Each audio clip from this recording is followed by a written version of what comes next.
VCY America presents Crosstalk, a nationwide call-in program discussing issues that have an effect on our families, our communities, our churches, our nation, and our world. Crosstalk, an opportunity for you to voice your concerns for biblical principles. And now live by satellite and around the world on the internet at VCYAmerica.org. Here is today's Crosstalk. And we thank you for joining us today here on Crosstalk on the VCY America Network. My name is Jim Schneider. I was astounded at a news article I saw come out from Newsmax last week that said Obamacare has so far cost $30.8 billion and 111.4 million hours to complete paperwork to individuals, healthcare institutions, and small businesses, according to a new report. The American Action Forum, a Washington-based advocacy group that has long opposed the healthcare law, said 55,742 employees working 2,000 hours per year would be needed to process all the red tape associated with Obamacare. Today we're going to be talking about the Obamacare implementation and give an update as to what's going on. And very knowledgeable on the issue is Twila Braze, the president of Citizens Council for Health Freedom. Twila is a public health nurse and a healthcare freedom advocate who's been informing listeners of crucial health issues pertaining to the Patient Protection Affordable Care Act, otherwise known as Obamacare. Deeply concerned she is about patient privacy issues. Twila, welcome back here to Crosstalk. Thanks so much. I'm wondering if you could just begin by, there's been so much that's happened since you were last with us. Can you tell us where exactly are we at in the implementation of Obamacare? Oh, well, that is quite the question, given that there's so many pages of it. But I think when I look at the implementation of Obamacare, I look at the critical structural pieces of it. Yes. And the critical structural pieces of it include primarily the health insurance exchanges. And I think we call them federal takeover centers. They are essentially a website, an IT superstructure connecting all the state governments with the federal government and with health plans. And then they are also, some of them have governance boards within the state, if it's a state-based exchange. So when I look at how far we are towards implementation of it, I look in particular about that, which I can say something about, but I also just want to say there's a deadline. And Obamacare is supposed to be fully implemented January 1st, 2014, which is next January. Although there are lots of pieces of it already, the administration has clearly said that they cannot do and they cannot get done, including the exchanges for businesses called SHOP exchanges, small business exchanges. So I guess what I'd like to say about this is that 17 states have said yes to building a state-based exchange, which is just a federal exchange with a state name, and it is state-funded. And Washington, D.C., the District of Columbia, has also decided to do that. There are 33 states that have said no to building and funding their own arm of the federal government, and instead have said that they'll default to the federal exchange. Well, within those 33 states, there are 7 states that have said they will partner with the government in what's called a partnership exchange. And in essence, the state has a storefront website, and the federal government does all the operations in the back office, as it were. But then there's something new coming out, and Politico calls it a shadow partnership. These are 7 states so far who are agreeing to play along with the federal government but haven't been public about it. And 6 of those are with Republicans, and 1 is a Democrat governor. So, are you able to identify those states? Yes, I am able to identify those states, and I'm just going to look at my little list here. I know that Nebraska and Ohio and, just a minute here, Nebraska and Ohio and, I'm almost there, sorry. I have it right here in the list. Okay, Maine, South Dakota, Virginia, Kansas, Montana. Montana is the Democrat governor. Nebraska and Ohio. And we've got listeners in the majority of those states, Twila. Okay.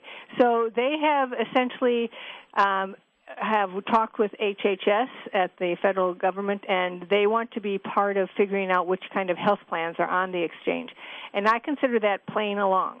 If they're going to start, coming up with little agreements, even though they're not on paper anywhere, like, just let us pick the health plans when you bring the federal exchange in, then they're not standing up against the exchange. They're starting to move forward to cooperation, and that's not a direction that we would like to see them go. We've been watching with interest the Hobby Lobby situation, who has objected to the HHS mandate, the abortion, contraceptive, sterilization mandates of Obamacare. And late last week, there was some movement on the Hobby Lobby case, in which we saw that a Court of Appeals has now granted a full hearing. All the justices on the 10th Circuit Court of Appeals is going to hear this. And Twila, they're telling us that they're going to hear it on an expedited basis with oral arguments expected this spring. What's your thoughts on that? Well, I think that's a good thing, because Hobby Lobby has been very strong. Hobby Lobby is so big that it would lose millions and millions and millions for not complying with the mandate, and they are absolutely not going to comply with the mandate. So this is it's a good thing that they decided to go with the full amount of the judges on that particular court and do it expedited, because expedited means that we will get an answer sooner rather than later. Now, I forgot again when they said that they would hear it by. They said sometime this spring, I guess, which is critical because before the end of 2012, we saw Hobby Lobby change their fiscal year, and their fiscal year is going to be ending. I believe it's this summer, and so the implementation of Obamacare is going to hit them full force, right, in this regard, and they're facing huge penalties should they not conform. Yeah, I think their penalties, now just don't quote me on this, but because I can't totally remember, but I do think it is in excess of $1 million a day. Yeah, that's what I heard too. A day. Yeah. And so this will tell a lot for where the country is going to go and where the judicial system is going, and I am certain that if the court decides against them, that they will take it up to the Supreme Court. But, it's hard to say what will happen with the penalties in the meantime, because that's a process. Right. And we also know that Liberty Counsel has their case coming up in the month of May, and the appellate level as well. Mm-hmm. I have been looking at the comments, not looking at them per se, but actually looking at the numbers of the comments that have come into the federal government on the latest iteration, sort of the amendment of their proposal, which is not much of an amendment at all. But there are in excess of 200,000 comments, and that is a record level in the history of this country. Wow. We've never, ever had that many comments come in. And still, when you consider how many people there are that are really opposed to this, it's a small number. But when you consider how many people have actually taken action compared to on any other issue in this country, that's a huge number.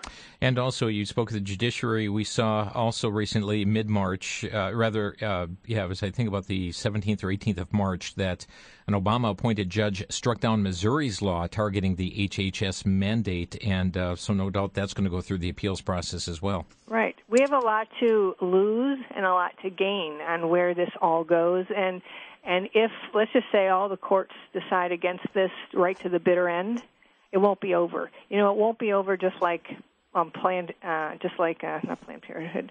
Just like abortion is not over. Mm-hmm. It's not over. The courts decided, but it is not over. Right. That's what'll happen if we get all the way to the Supreme Court and they still say, no, you have to pay for this against your conscience. That's I don't know what's going to happen, but hopefully that won't happen. Twila Braze is with us from the Citizens Council for Health Freedom. Folks, be ready to jot down some information. We're going to be giving you some vital website information and phone contact information for her organization. They have information you need to stay abreast of. But Twila, Henry, I believe it's Chow, federal government employee, chief information officer for the Centers of Medicare and Medicaid Services, recently stated in the media that he feared that this Obamacare, called the Patient Protection Affordable Care Act, health insurance exchange deployment next January, he said, quote, it could be chaotic. Do you agree with his concerns on, as far as what he's saying, this thing could be chaotic? Yeah. I was in Washington, D.C. when this happened because there was a big conference on the exchanges, and that's what I was there for, to sort of get the inside scoop. And it was interesting because never in the history of this country has the federal government tried to build an IT infrastructure across the country and make it work. I mean, we have phone systems and they work, but that's private industry and they know what they're doing. This is the federal government trying to impose something on a lot of reluctant states and not having enough money even to do it. One of the things I heard there was they're running out of money. So what Henry was saying is that on October 1st of this year, they are supposed to have the ability, or we all are supposed to have the ability to find one of these exchanges and go on and purchase coverage. And that this whole thing, which is a connection between the states and the federal government, including the Federal Data Services Hub in the middle, which is this thing that is supposed to share the data and grab data from different state agencies and federal agencies, and it's supposed to be the entity that also helps to direct the dollars to different health plans. All of this is supposed to be up and running perfectly on October 1st. And Mr. Chow, when somebody in the audience stood up and said, so do you have a contingency plan if it doesn't work? These are all health plan executives who are in this audience. And he said, well, sometimes I feel like I am working the contingency plan right now because we have so little time. And another woman that was there said, we're not sleeping, we're not comfortable. And so I think they are very concerned. One of the things that was mentioned was someone said, well, they hoped to give people who come to the exchanges a second world experience. And then I think it was Henry Chow, but it could have been somebody else who said, well, what we're really hoping is that we don't give people a third world experience. Wow. And by that, if you've ever been to the third world or the developing or the completely undeveloped countries in this world, you realize that sometimes the water runs, sometimes it doesn't. Sometimes the electricity is on, sometimes it isn't. That's what happens in third world countries, and that's what they're afraid of, is that when everybody comes, everybody's going to find either nothing or a crash system or things aren't going to work or they're all going to be denied coverage or, whatever. Well, if the implementators of this thing are facing that concern, what confidence does that give to the American people? Well, I don't think it should give the American people any confidence. But the other thing that I would say is, I would hope it doesn't work because the exchanges are the Obamacare implementation centers. They are the federal takeover centers. And so if they don't work, it is very hard for Mr. Obama to get his Obamacare in place across the country. And so, personally, I sat there and I thought, well, I hope they don't, because I think that is potentially the way that we will be able to keep our freedom, is that they will not be able to figure out how to make this thing work. They won't have the money to keep it going. And it is so huge, as one of them said, it's never been tried in the history of this country to create an IT infrastructure over the entire country. And, of course, as I've said to you before, and I think I maybe said today, this is about sharing all our data with the federal government. And they're creating something, I just discovered this, and it's in our e-news that will be coming out today for anybody who's subscribed to it, and it's free. But let me have you hold the thought because a break has hit us, and we'll come back to that, okay. Folks. Also, we will give you how you can subscribe to this e-news updates that they're putting out there at the Citizens Council for Health Freedom, folks. It's information you need to know. We'll be back in just 60 seconds. You're listening to Crosstalk on the VCY America Network.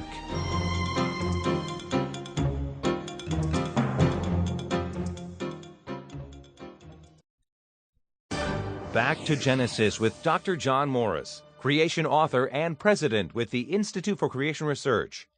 Dr. Morris, why is it so important to believe in a recent creation? Chris, the idea of billions of years undercuts many of the basic doctrines of Scripture.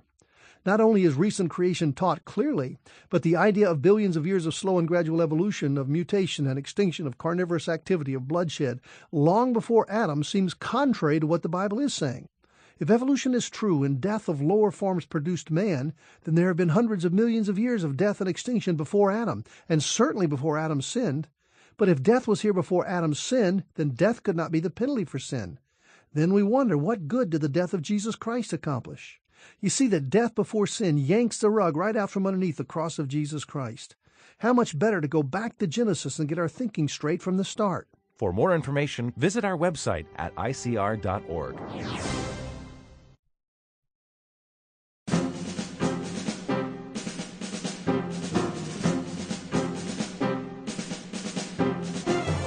You're listening to Crosstalk here on VCY America. Twila Braze is with us, president of the Citizens Council for Health Freedom. We've got some vital information to share in this next quarter-hour segment.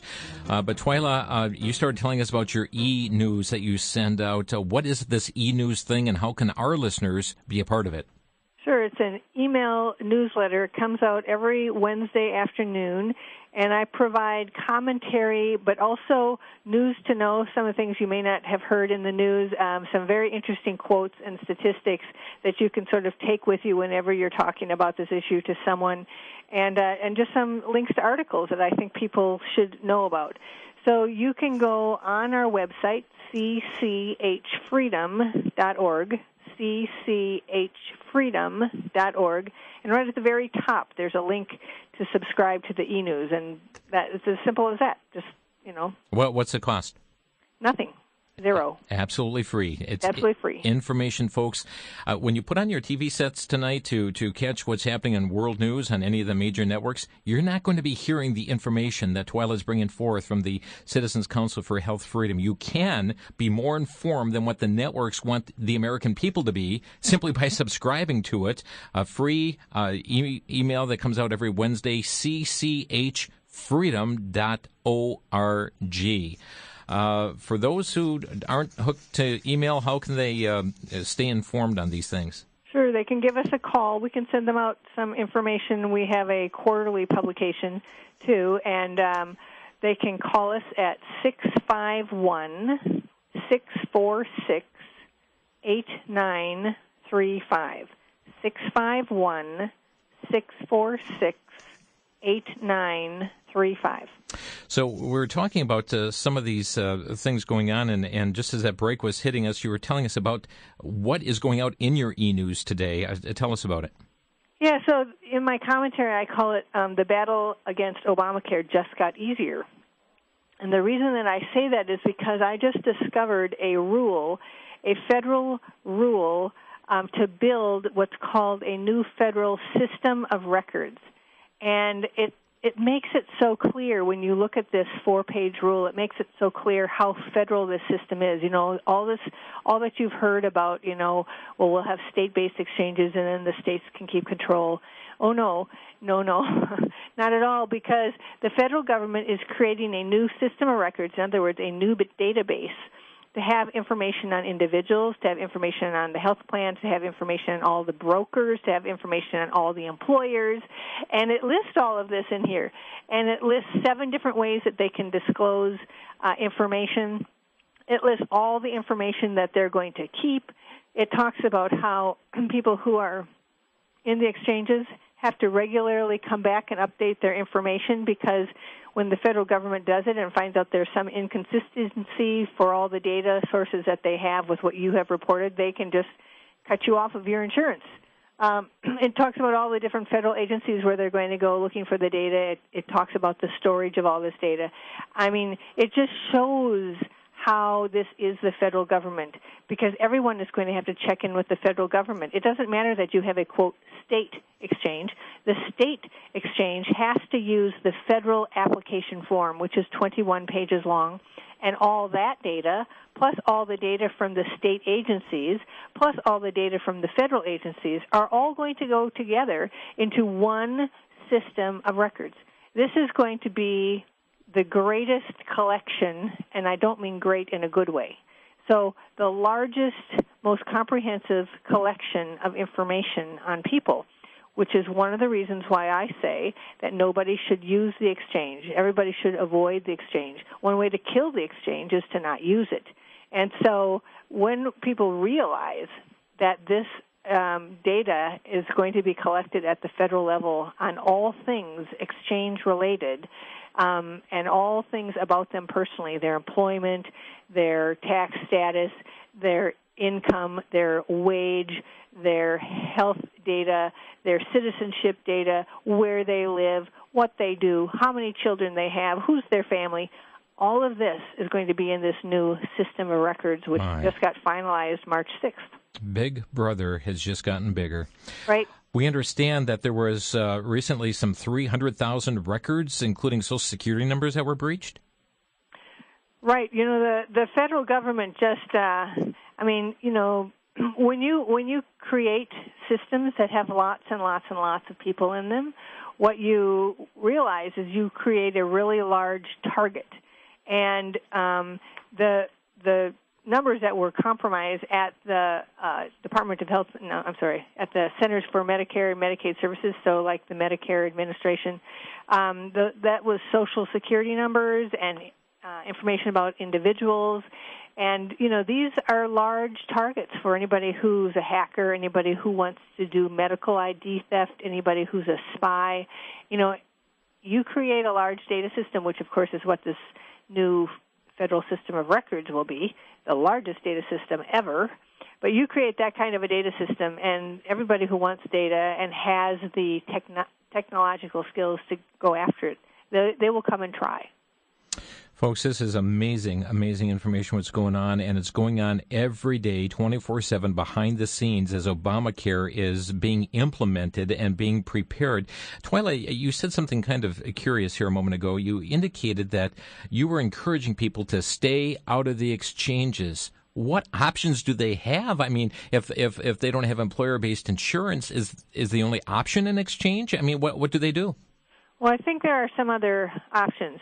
One, everybody has the option to not be insured. Everybody has that option, and that's one thing that the U.S. Supreme Court made really clear. Yes, you might have to pay a penalty, but the penalty has to be smaller than what you'd pay for health insurance. It has to actually be a penalty tax, not such a penalty that it forces you into buying health insurance because it's large. But Twila, people hear that and say, well, how would I afford any kind of medical procedure should something happen to me? Right. Well, and one of the things about Obamacare is that it requires a health plan to take you anytime you decide that you need coverage. So that's an interesting thing and something that really worries the health insurance companies, because the only reason they were willing to play along with the system was because there was going to be mandate that everybody had to buy their product. And now, according to the Supreme Court, we do not have to buy their product, and yet they have to take us whenever we need help. And so this is one thing that President Obama has caused, which, is it could be difficult for the health insurance companies, but it is not difficult for us because we can actually choose to purchase health insurance anytime we want to. So that's one option. It's not the very best option. Another option, of course, is going to a health sharing organization, which Christians can do, and there are 3 of them around the country, and they are growing, I understand, significantly since the passage of Obamacare. And we have a report on our website on medical sharing organizations, or now as they're called under Obamacare, health sharing organizations. And health sharing organizations, the 3 of them, are exempt. Anybody who's in them is exempt from having to comply with the individual mandate, because this is a way that Christians will share each other's medical expenses. And so that is an option, and it's far less expensive than health insurance. And, of course, the clientele, as it were, the Christians, also tend to have less expensive lifestyles, which makes this kind of coverage arrangement much more inexpensive.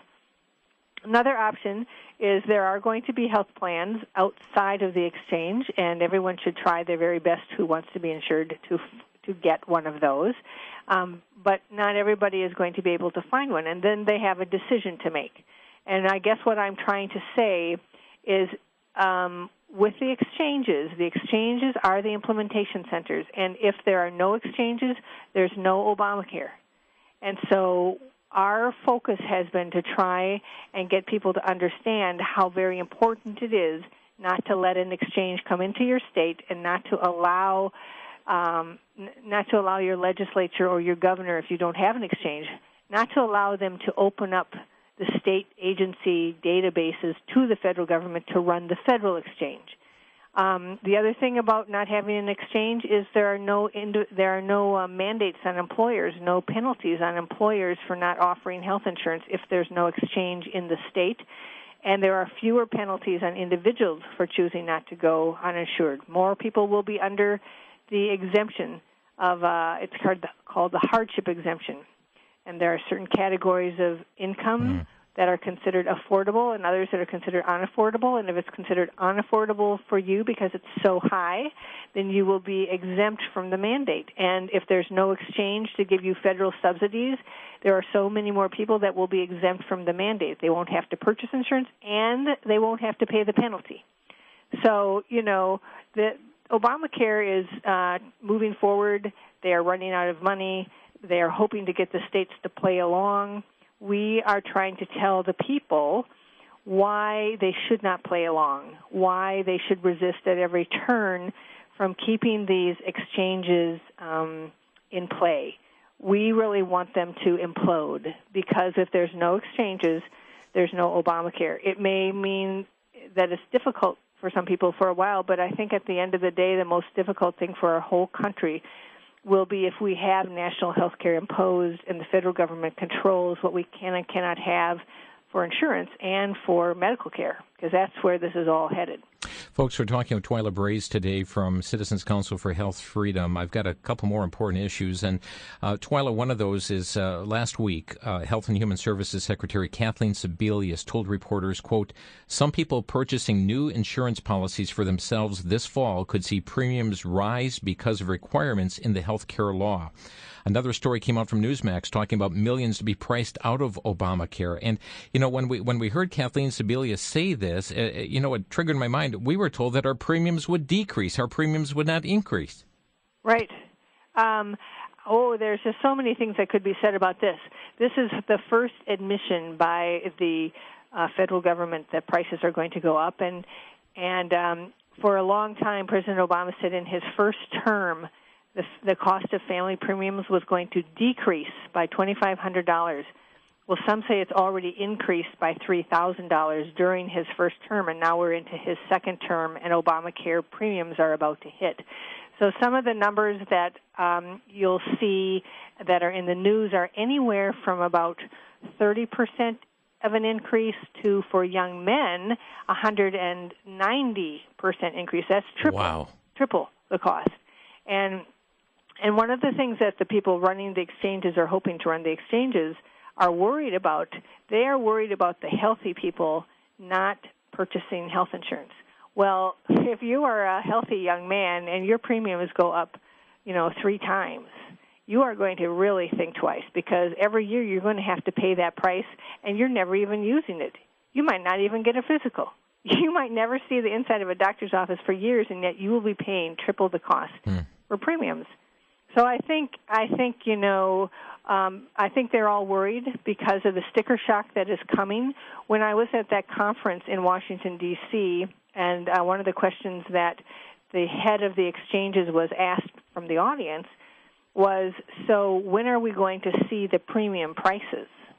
And he said that he figured it was going to be in July. So in the middle of your vacations and everything else that's going to happen right in the middle of summer is going to come this reality about what health insurance is going to cost in the future. And I think it's going to be shocking. Yeah. I would be surprised if it isn't. And if there's not a national revolt now, it sure will happen then. That's right. We're going to take a quick 60-second break, and I've got one more major issue here to talk with Twila about, a comment period that is going to be expiring on April 8th that you need to know about and how you can get involved on the matter. You're listening to Crosstalk here on VCY America. Twila Braze with us from Citizens Council for Health Freedom.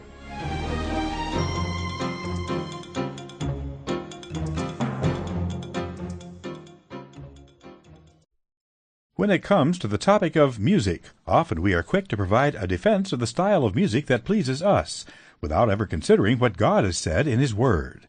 Sadly, churches hoping to broaden their appeal are changing their music without regard to the principles laid down in Scripture. To assist individuals, pastors, and music leaders is the book Worship and Music in the Word.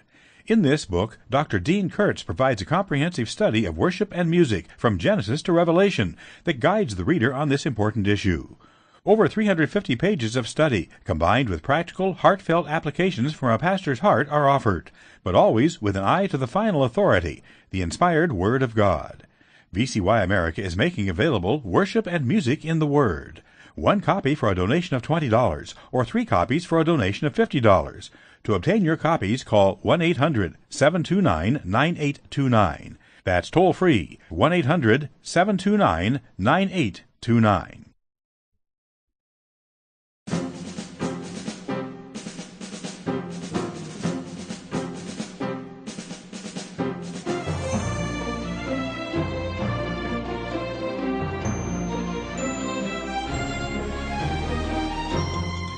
We're talking about the Obamacare implementation today here on Crosstalk. And folks, it's moving right along, and there's some very, very serious issues that we need to all become more aware of. And one of the ways you can do so is by subscribing free of charge to the email alerts, the e-news that goes forth from the Citizens Council for Health Freedom. And how you can do that is simply by going to their website at cchfreedom.org, cchfreedom.org, and at the top of their page there, you'll see a little box that says subscribe to the Health Freedom e-news. You put in your information there, you can hit subscribe, and every Wednesday you'll be receiving updates from her organization.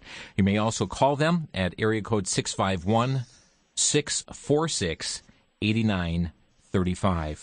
Twila, before we get to our phone lines here today, there is an important issue that has an important deadline that our listeners need to be made aware of. It's been addressed previous on this program, but that was several weeks ago, and we need to talk to our listeners today about a public comment period that is open right now pertaining to a coverage of the mandated coverage on certain preventative, what they call preventative health services, including certain contraceptive services in non-exempt, non-grandfather group health plans.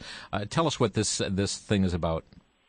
Well, essentially, what this time period or this deadline means is that by the end of day Monday, and I would say that would be 5 o'clock Eastern time, by the end of day Monday, the public needs to have commented on the amendment to an earlier proposed rule or amendment to an earlier, maybe it was actually a final rule, regarding contraceptive and contraceptive coverage, including sterilization and other contraceptive procedures, on what entities have to offer this coverage. And as you know, it's been in the news a lot that the only ones that they're going to give an out for having to do this are the religious employers that are essentially houses of worship. So if you're a synagogue, if you're a church, then you would not have to cover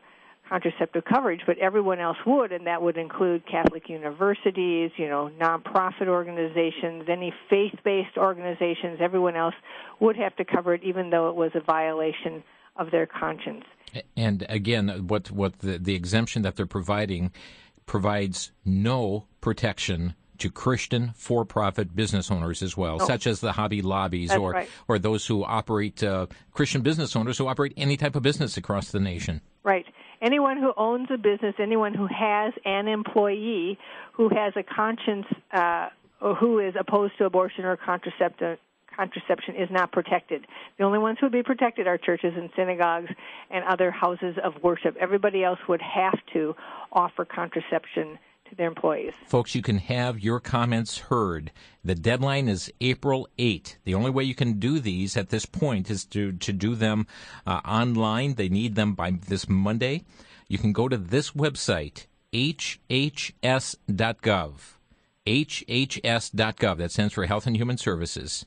Click on Regulations. You'll see it there at the top of the page. You click on Regulations, and when you click on that box, then you click on All HHS Rules, Open for Comments. You just scroll down, and you'll see the deadlines for comments. There's, I think, 22 different ones that you could comment on today on all different things within HHS, but the one specific on this issue is labeled Coverage of Certain Preventative Services under Affordable Care Act. Coverage of certain preventive services under Affordable Care Act. You'll find it easy then to click on that, and I believe on that comment alone, Twila, they're saying they have over 48,000 comments that have been received on this particular issue. Well, actually, I had heard it's much higher than that. It's like over 200,000. 200,000. Okay. And so sometimes it's a little bit on how they do the counting, but I think that may be a combination of the rules, the rule that they're amending plus this one. Okay. So, folks, that's the gateway to make your comments. Again, the comment period expires April 8th. There is right now no protection. This is to give some protection to churches and synagogues as such, but not to Christian business owners. And certainly it behooves people across the nation to demand that same protection for people of conscience who are involved in any type of business. Right. Everyone needs to be able to follow their conscience. The federal government should not be able to tell you to violate your conscience just because they want to fulfill some sort of political agenda, which is really what this is all about. And so, yes, it's very easy. I mean, there's one thing about it today. Now, the regulations.gov is a place anybody can go and comment. It's very easy, and I definitely encourage everyone to do it. In our e-news today, we will also have the connection. So if anybody subscribes today to our e-news, they will get it by the end of today because we are sending it out within several hours of now. Well, folks, let's open our phone lines, give you opportunity to talk with Twila Braze. Our number to Crosstalk, 800-733-9829. 1-800-733-9829. No doubt you're overflowing with questions on the issues we've talked about here today as Obamacare is moving like a freight train down the track. 800-733-9829 is our telephone number today on Crosstalk, and we welcome your comments and questions as it pertains to this. And again, folks, let me mention the way to stay abreast from the organization, Citizens Council for Health Freedom, cchfreedom.org. And you subscribe to their e-news service there, and that information will be available to you. That's cchfreedom.org. Twila, by the way, does daily the Health Freedom Minute, which airs here over the VCY America network. Let's go to Mason, who is calling from Mauston, Wisconsin. Mason, go ahead. You're on the air. Yes, I have two questions, please, and God bless you. I'm a veteran, so I can use the VA. If I do away with my health insurance from my employer and go to the VA, will that suffice for the federal government, or will they fine me? And then the other thing is, I work for the state of Wisconsin, and I have pretty good insurance. And I heard that they're going to tax people that have Cadillac-style insurance policies. Is that considered a Cadillac insurance policy? Well, in answer to your first question about the VA or whether you will be fined, this mandate about purchasing health insurance is for every person in the country. So if you don't have any health insurance, you will indeed be fined. The second question, I mean, you won't be fined if you have VA, as far as I know. I mean, if you're just going to the VA and you don't actually have a policy, you would be. If you're going there as sort of an uninsured person, but because you have access to it, I don't necessarily think that will count. But that is a question I've actually never received before, so I'm going to have to look into it. But my belief is you have to have a policy of some sort. So I know, Champus is one of the policies that folks have that are part of the military or have been part of the military. Okay. And the second question was about Cadillac insurance. So Cadillac insurance, the taxation on Cadillac insurance is 40%, and it starts in 2018, and a lot of the labor unions are very concerned about it. And I cannot tell you for sure whether or not your policy is a Cadillac policy. There are certain parameters about that, and I think that is something that you should then just ask the folks who are ask your administrators and find out where they're at with that. But they are well aware, if it's a Cadillac policy, they are well aware of the 2018 date for when the taxes are going. And besides, rules can change at any time as far as how they define the Cadillac policy. That's right, and they could change the law, because there are so many people concerned. But, of course, a 40% tax, there's a lot of money to fund Obamacare that is going to come from this tax. They are depending on it. So, we can't foretell the future, but we don't know exactly what's going to happen. Thank you, Mason. I can tell you this, folks, this nation will be transformed like it's never seen before. Rochester, Minnesota. Dave, you're on the air. Yeah, just a couple of comments. First of all, your program is just so interesting today. Twila mentions the word conscience, and I think we have just so many Americans that feel entitled to, health care, and they're not willing to pay for it. We've created a system whereby people can go in and say, I just can't pay for it, or I won't pay for it, and hospitals, as a result, are forced to eat these costs ourselves, and what someone doesn't pay, someone else has to pay for. The other comment that I had was we have Christians who are part of a share group, and they recently had a baby, and they went in and they were able to claim that they had no insurance, and so as a result, the hospital had to absorb the cost of their medical bills. And I think that we have to be careful that, as we look at people participating in a share or a cooperative, that they don't take advantage of the system, because I know that is happening.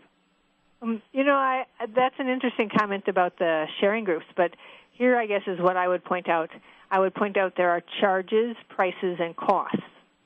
And one of the things that happens with hospitals is they can charge the full charge, and that's what they do often to the federal government when they try and claim money. They're called disproportionate share payments, and it's for anything that a hospital has given out in charity. And oftentimes what I hear is that the hospitals send to the federal government the charge, but nobody ever pays the charge. And so there's the price that's lower, and then there's the real cost of it that's even lower than that. So, the health sharing organizations probably are paying somewhere between the cost and the price. Yeah, and just a comment to that, and then I'll let you go. But I think regardless of the situation, somebody pays. Well, somebody pays, but they may not actually have to be paying for the folks who are in the sharing organization. Actually, some of the folks who are in the sharing organization may be paying more than those who are truly uninsured, right, where they're not paying anything. With the sharing organizations, people who are members of those organizations send the people who are in need checks, and then those folks pay the hospital those checks. I think we have a hard time sorting out who's in need and who is using the system. Well, there will probably always be people who use the system, but when we have third-party payment for costs, for most costs, even for the smallest costs, we encourage people to use the system, even those who are insured. Use the system when they wouldn't necessarily have to. Dave, we appreciate the call here today. And Twila, Obamacare actually encourages people to use the system because they are not required to carry the insurance, and medical providers will be forced to insurance companies pick them up, regardless of pre-existing or in the midst of a crisis or whatever. So a person can actually wait and delay for their medical care, and that really is encouraged by Obamacare. Right. As I said, it's nothing that the health insurance companies wanted. They wanted us all to be mandated to purchase their product, and then they would be willing to take everybody. But instead, of course, constitutionally, we cannot be mandated to purchase their product. We can apparently be mandated to pay a tax for not purchasing their product, but we can't be forced to buy it. And folks, it's interesting, we heard the word tax, but the Supreme Court says it's not a tax, and yet we saw in some of the regulations that come forth, the following tax is not to be considered a tax. Okay, we'll be back in 60 seconds. Twila Bray's with us today here on Crosstalk.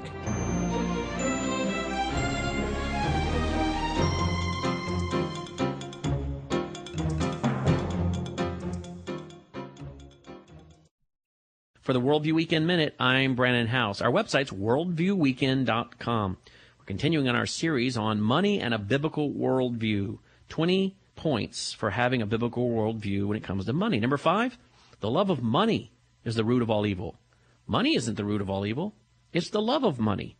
1 Timothy 6, verse 10 speaks to this. Money is really neutral, isn't it? You can use $1 to buy a candy bar, or you can use a couple dollars to buy a lottery ticket. It's not evil to buy a candy bar and enjoy that, is it? But the Bible surely speaks to the issue of gambling, ill-gotten gains, coveting that jackpot. So money's neutral. Now, it's the love of money that's the root of all evil. People who love money, we've learned in our last commentary, fall into the temptation to compromise, and they fall into evil things. So let's have a biblical worldview when it comes to money. For more information on having a biblical worldview in all areas of life, our website's worldviewweekend.com. Worldviewweekend.com. For the Worldview Weekend Minute, I'm Brandon House.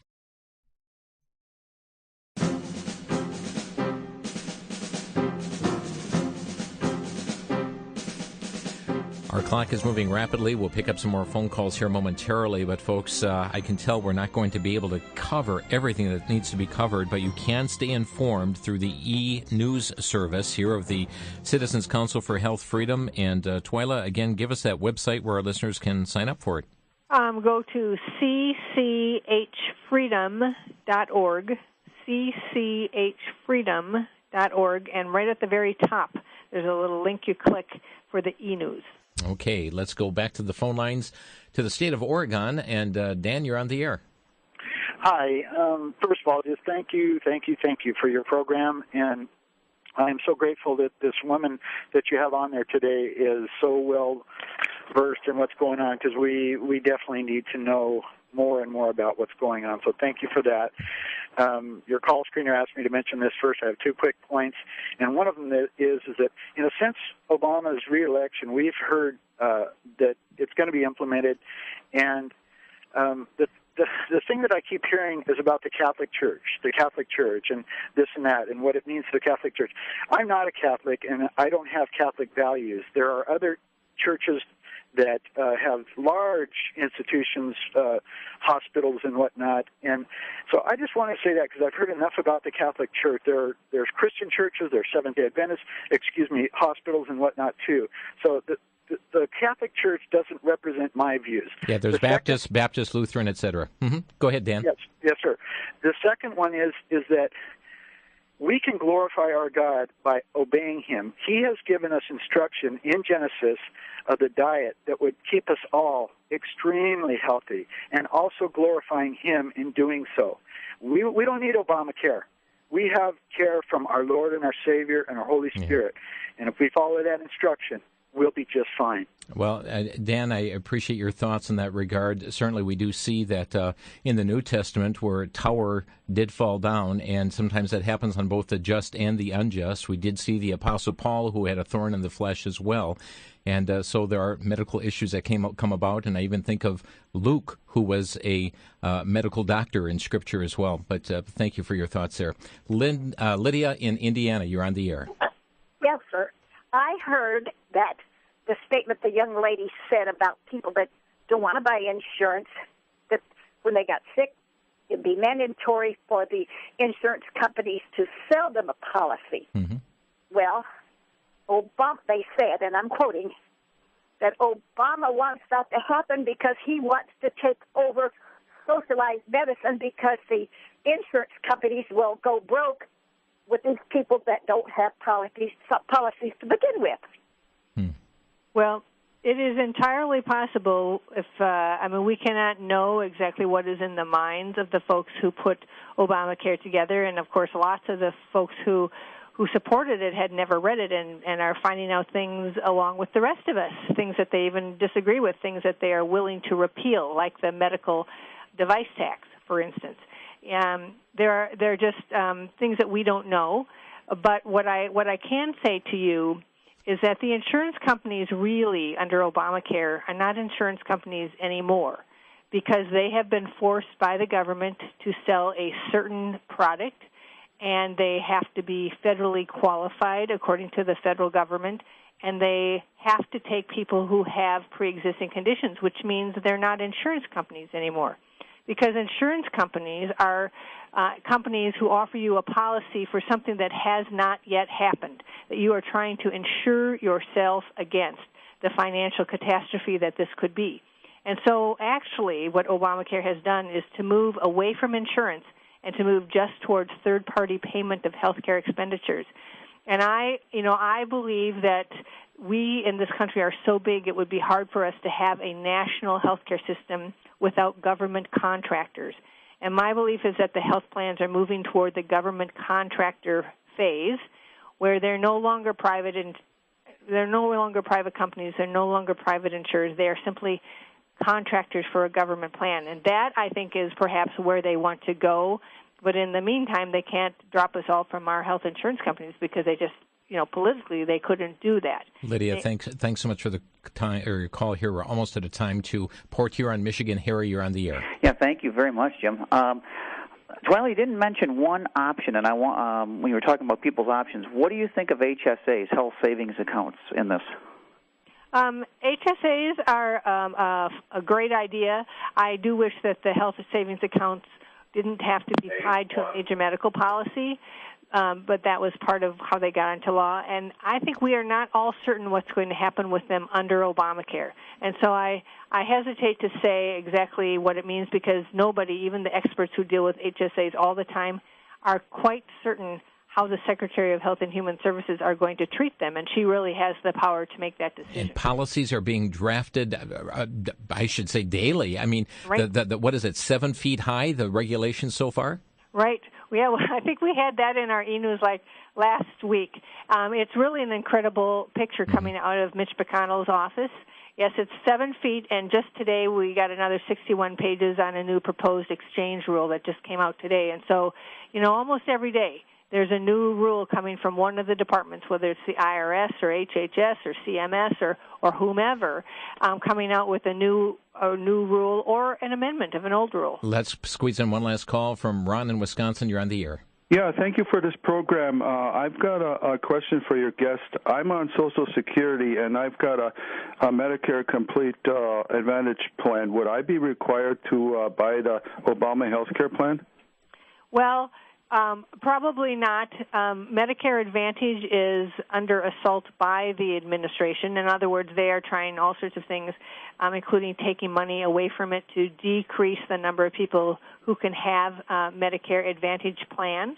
But you would be considered insured with your Advantage plan, so you would qualify as having federally qualified insurance. So that wouldn't be necessary for you. Ron, thank you for your call. And we are out of time. Twila Bray's with us today, Citizens Council for Health Freedom. And Twila has been regularly on the program to keep us abreast of the daily changing developments that are going on with this. Twila, again, here in the final seconds, give us a point of contact where our listeners can stay further informed. Sure. Go to cchfreedom.org, and at the very top of the page, if you want to get our e-news that comes out today in about a matter of 2 hours, it will be right at the very top of the page. Just click and ask for us to send it to you. The other thing is a number at 651-646-8935. Twila, thank you for being with us here today. Thank you so much, Jim. Twila Bray's with us from the Citizens Council for Health Freedom. And folks, this is being implemented right now. Be praying in regard to this, especially with the court cases that Matt Staver has with Liberty Counsel coming up in the month of May. We'll plan to have him on Crosstalk. Also respond to the comment period as well. Thanks for joining us. You've been listening to Crosstalk via satellite and the internet from VCY America. Views expressed may or may not be those of this station. For a CD of today's program, send a donation of $6 or more to VCY Take Ministry, 3434 West Kilbourne Avenue, Milwaukee, Wisconsin, 53208, or download by RSS or podcast from crosstalkamerica.com. And join us again for Crosstalk.